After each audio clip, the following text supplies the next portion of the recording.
Part time school teachers and employees welfare association Paschimbanga শিক্ষক সংগঠনের পক্ষ থেকে বিকাশ ভবনে শিক্ষামন্ত্রী অধ্যাপক ব্রাত্য বসুকে স্মারকলিপি প্রদান করা হয়। এই কর্মসূচিতে উপস্থিত ছিলেন সংগঠনের রাজ্য সভাপতি লক্ষ্মীকান্ত মাইতি এবং রাজ্য সম্পাদক সৌমেন মণ্ডল।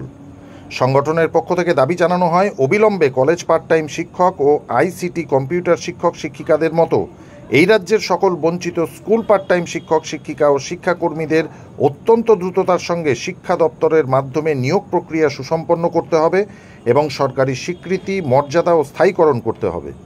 রাজ্য সভাপতি লক্ষ্মীকান্ত মাইতি জানান, অত্যন্ত বেদনার বিষয় হলো বহু স্কুল পার্ট টাইম শিক্ষক ও শিক্ষিকা দীর্ঘ 6 মাস ধরে তাদের সামান্য মাইনেটুকু পাচ্ছেন না। অথচ শিক্ষামন্ত্রী এবং মুখ্যমন্ত্রী কিভাবে নীরব থাকতে পারেন? মুখ্যমন্ত্রী মমতা বন্দ্যোপাধ্যায় এই বিধানসভা অধিবেশনে স্কুল পার্ট টাইম শিক্ষকদের নিয়োগ প্রক্রিয়া সুসম্পন্ন করার জন্য বিল পাশ করে মানবিকভাবে এই রাজ্যের বঞ্চিত এই সব স্কুল পার্ট টাইম শিক্ষকদের নিয়োগ করুন এবং তাদের উপযুক্ত মর্যাদা দিন। যে ডেপুটেশন আমাদের দাবি যে দীর্ঘদিন ধরে কলেজ পার্ট টাইম শিক্ষকদের মতো এই রাজ্যের বঞ্চিত স্কুল পার্ট টাইম শিক্ষক শিক্ষিকা শিক্ষাকর্মীদের সরকারি স্বীকৃতি, মর্যাদা এবং 60 বছর পর্যন্ত কাজের স্বীকৃতি প্রদান করতে হবে। অন্যায়ভাবে, অমানবিকভাবে বরখাস্ত সকল পার্ট টাইম শিক্ষকদের পুনর্বহাল করতে হবে এবং আমাদের অবসরকালীন ভাতা প্রদান করতে হবে। এই আমাদের দাবি।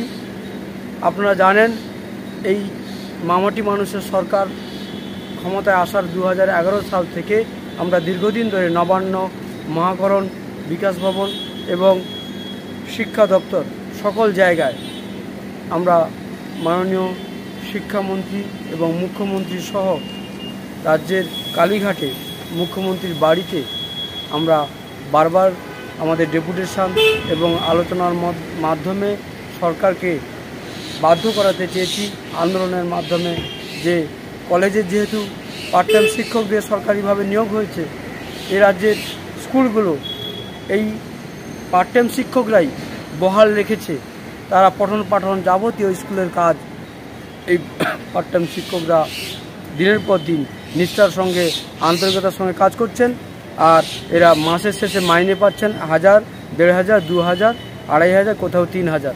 আপনারা ভাবুন যে আজকের দিনে এই 2024 সালে যেভাবে মূল্যবৃদ্ধি দীর্ঘদিন, বিগত বছরগুলোতে আমরা দেখছি দীর্ঘদিন কোনো এসএসসি নিয়োগ নেই, স্কুলগুলোতে শূন্যপদ, শিক্ষক ও শিক্ষাকর্মী তারা শূন্যপদ রয়েছে। আর অস্থায়ীভাবে এই পার্ট টাইম শিক্ষকরা নামে পার্ট টাইম হলেও তারা পার্মানেন্ট শিক্ষকদের মতো যাবতীয় দায়িত্ব পালন করছে। তাই আজকে মাননীয় মুখ্যমন্ত্রী এবং শিক্ষামন্ত্রী অধ্যাপক ব্রাত্য বসু মহাশয়ের কাছে আমাদের দাবি যে আর টালবাহানা নয়, আপনারা অবিলম্বে আগামী 1 মাসের মধ্যে এই রাজ্যের সকল পার্ট টাইম শিক্ষকদের নিয়োগ প্রক্রিয়া সুসম্পন্ন করতে হবে। না হলে কিন্তু আমাদের এই আন্দোলন PTSTW নেতৃত্বে দুর্বার আন্দোলন হবে রাজ্য জুড়ে। আমরা মাননীয় মুখ্যমন্ত্রীর কাছে বলতে চাই যে আপনি কন্যাশ্রী, রূপশ্রী এবং লক্ষ্মীর ভাণ্ডার যাই প্রকল্প করুন, এ রাজ্যের পার্ট টাইম শিক্ষকরা শিক্ষার দিকে তাকান। এ রাজ্যের বিদ্যালয়গুলোতে, আপার প্রাইমারি, মাধ্যমিক, উচ্চ মাধ্যমিক বিদ্যালয়গুলোতে এই পার্ট টাইম শিক্ষকরাই বিদ্যালয় শিক্ষা ব্যবস্থাকে বাঁচিয়ে রেখেছে। যে দিনের পর দিন তারা সামাজিক দায়িত্ব পালন করছে, মাসে প্রতিদিন 100 টাকা রোজও তাদের হয় না, তাদের যাতায়াত, গাড়ি ভাড়া এবং সারাদিন স্কুলে যাবতীয় কাজ করেন।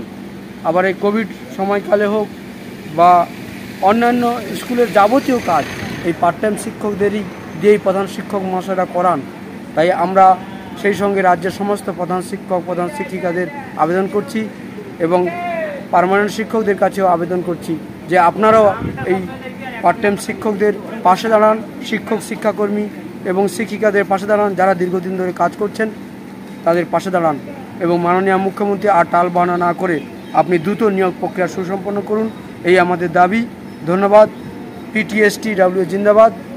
আমি রাজ্য সভাপতি Lakshmikanta Maiti, part time school teachers and employees welfare association. Bureau report, Sangbad Bangla TV.